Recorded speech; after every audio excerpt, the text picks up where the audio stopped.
Dear students, Assalamu alaikum. I am your teacher from the Reader School, Hafizabad. Class 9 اسلامیات کا lecture number 1 سورۃ الانفال کی آیات number 1 تا 10 ہم پڑھیں گے. اس کا رکوع نمبر 1 ہے.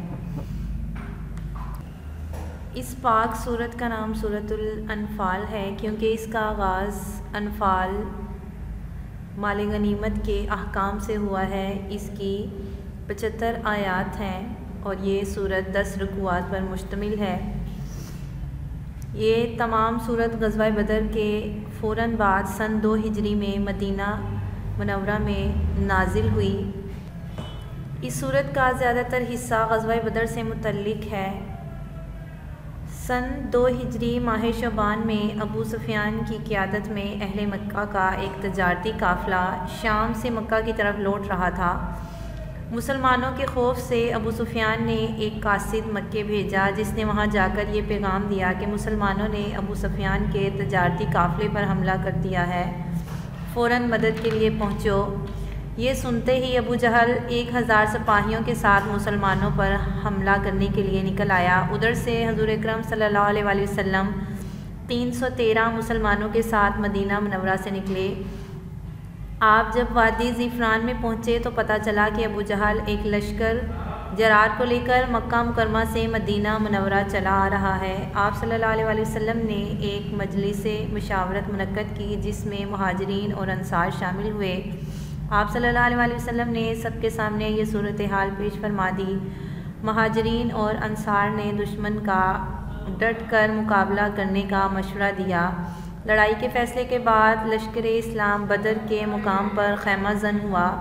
17 رمضان المبارک جمعہ کے روز حق و باطل کی یہ لڑائی ہوئی جس میں کفار کو عبرتناک شکست ہوئی.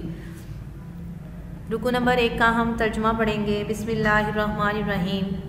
یسألونکا پوچھتے ہیں آپ صلی اللہ علیہ وسلم سے عن الانفال مال غنیمت کے بارے میں. کل فرما دیجئے انفال مال غنیمت للہ اللہ کے لیے ہے، ورسولی اور رسول کے لیے ہے. فاتقوا اللہ پس اللہ سے ڈرو، واصلحوا اور صلح رکھو، ذات بینکم آپس میں، واطیعوا اللہ اور اطاعت کرو اللہ کی، ورسولہ اور اس کے رسول کی، ان کنتم اگر تم ہو مومنین ایمان لانے والے.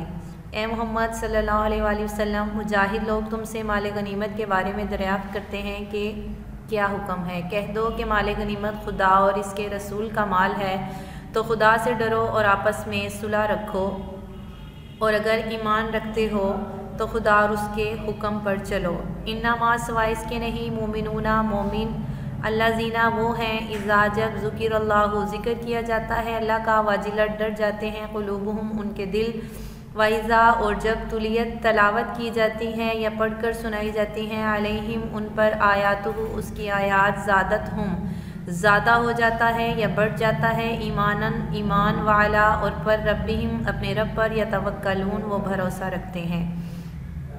مومن تو وہ ہیں کہ جب خدا کا ذکر کیا جاتا ہے تو ان کے دل ڈر جاتے ہیں، اور جب انہیں اس کی آیتیں پڑھ کر سنائی جاتی ہیں تو ان کا ایمان اور بڑھ جاتا ہے اور وہ اپنے پروردگار پر بھروسہ رکھتے ہیں. اللہ زینہ وہ جو یقیمون وہ قائم کرتے ہیں، الصلاۃ نماز، ومما اور وہ جو رزقناہم ہم نے انہیں رزق دیا یا مال دیا، ینفقون وہ اس میں سے خرچ کرتے ہیں، اور وہ نماز پڑھتے ہیں جو مال ہم نے ان کو دیا اس میں سے خرچ کرتے ہیں. اولئک یہی لوگ ہم المؤمنون مومن ہیں، حقاً سچے، لہم ان کے لیے درجات درجے ہیں، عند ربہم اپنے رب کے قریب، ومغفرۃ اور مغفرت ہے، بخشش ہے، ورزق اور رزق ہے، کریم عزت والا. یہی سچے مومن ہیں، ان کے لیے پروردگار کے ہاں بڑے بڑے درجے، بخشش اور عزت کی روزی ہے. کما جیسا کہ اخراجہ کا نکالا آپ کو ربو کا آپ کے رب نے، من بیت کا آپ کے گھر سے، بالحق کی حق کے ساتھ. اور ان لوگوں کو اپنے گھر سے اسی طرح نکلنا چاہیے تھا جس طرح تمہارے رب نے تمہیں تدبیر کے ساتھ نکالا. وَإِنَّا اور بے شک، فریقاً ایک گروہ، من المؤمنین مومنین میں سے، لکارہون ناخوش تھے، اور ان میں سے مومنوں کی ایک جماعت ناخوش تھی جبکہ جنگ کے لیے انہیں ان کے گھروں سے نکلنے کے لیے نکالا گیا. یجادلون وہ جھگڑا کرتے تھے، فی الحق کی حق میں بعد ما جو تبینہ واضح ہو گیا کا انما جیسا کہ یساقونا وہ ہانکے جا رہے ہیں الموتی موت کی طرف وہم اور وہ ینظرونا دیکھ رہے ہیں۔ اور اس وقت مومنوں کی ایک جماعت ناخوش تھی، وہ لوگ حق بات میں اس کے ظاہر ہوئے پیچھے تم سے جھگڑنے لگے، گویا موت کی طرف دھکیلے جا رہے ہیں اور اسے دیکھ رہے ہیں۔ یساقونا وہ ہانکے جا رہے ہیں۔ مسلمان لشکر میں سے مومنین کا ایک گروہ سمجھ رہا تھا کہ کفار کے لشکر سے مقابلہ کرنا موت کے منہ میں جانے کے مترادف ہے۔ اس حالت کو انہوں نے کہا کہ ہم ہانکے جا رہے ہیں، ہمیں لے جایا جا رہا ہے موت کی طرف۔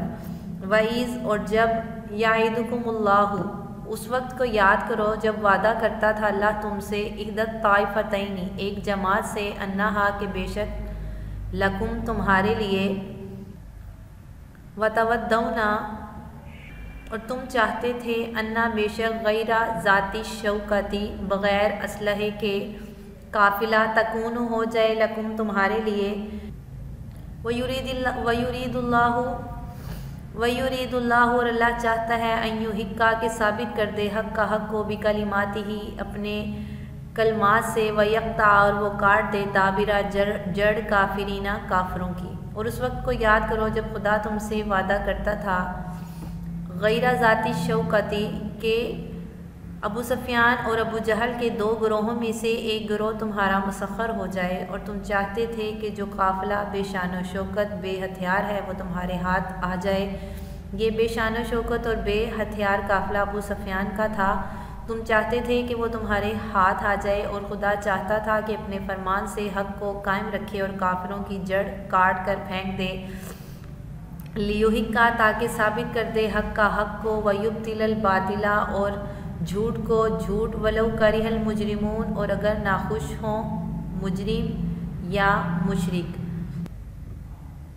تاکہ اللہ تعالیٰ حق کو حق اور جھوٹ کو جھوٹ کر دے اور چاہے مشرکوں کو یہ بات ناگوار ہی کیوں نہ گزرے۔ اس جب تستغیثون تم فریاد کرتے تھے ربکم اپنے رب سے فاستجابا پس قبول فرما لی لکم تمہارے لیے انی کہ بے شک میں ممدکم تمہاری مدد کروں گا بِأَلْفٍ 1000 من الملائکتی فرشتوں سے مردفینہ لگاتار ایک دوسرے کے پیچھے آنے والے۔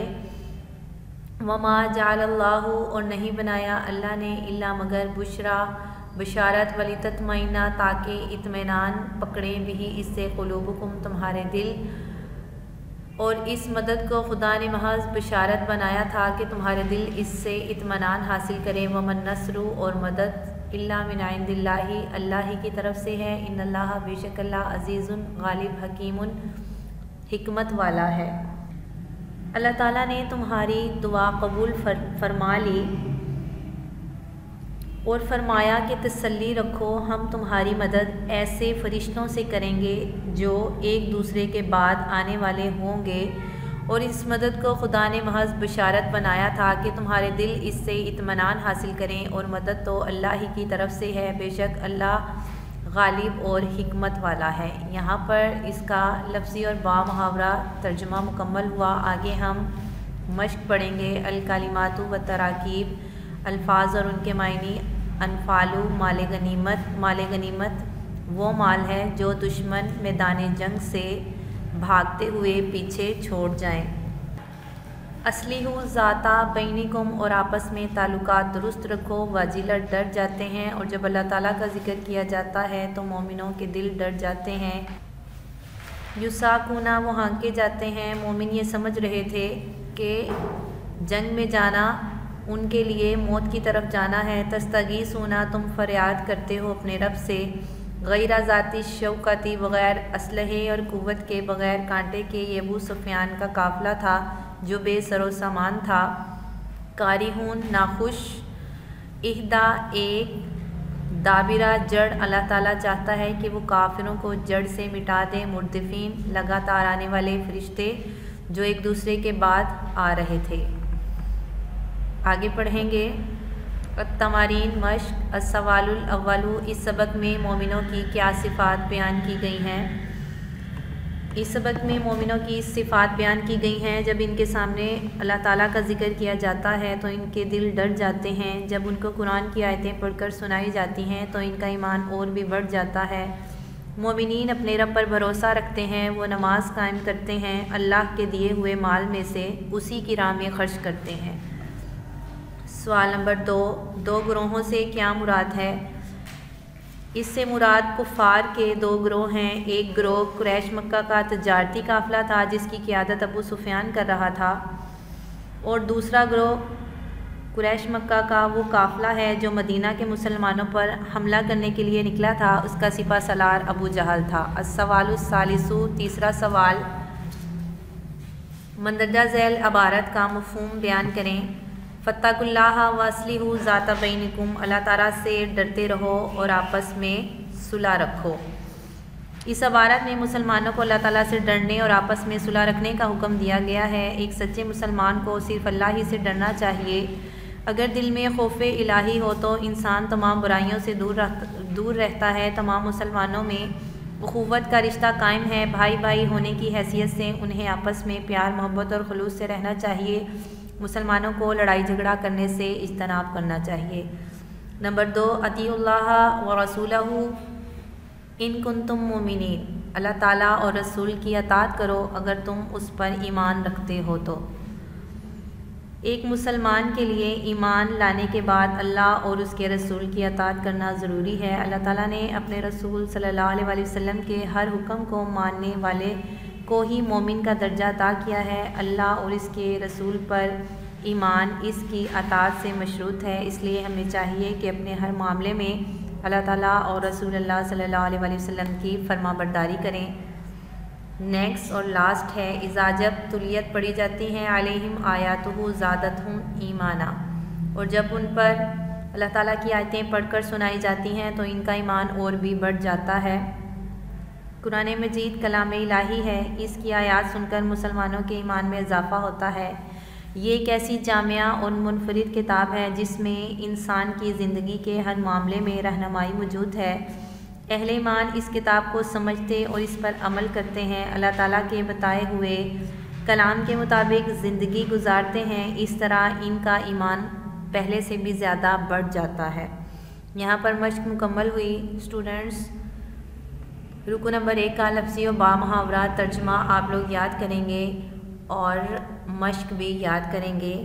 تھینکس، اللہ حافظ۔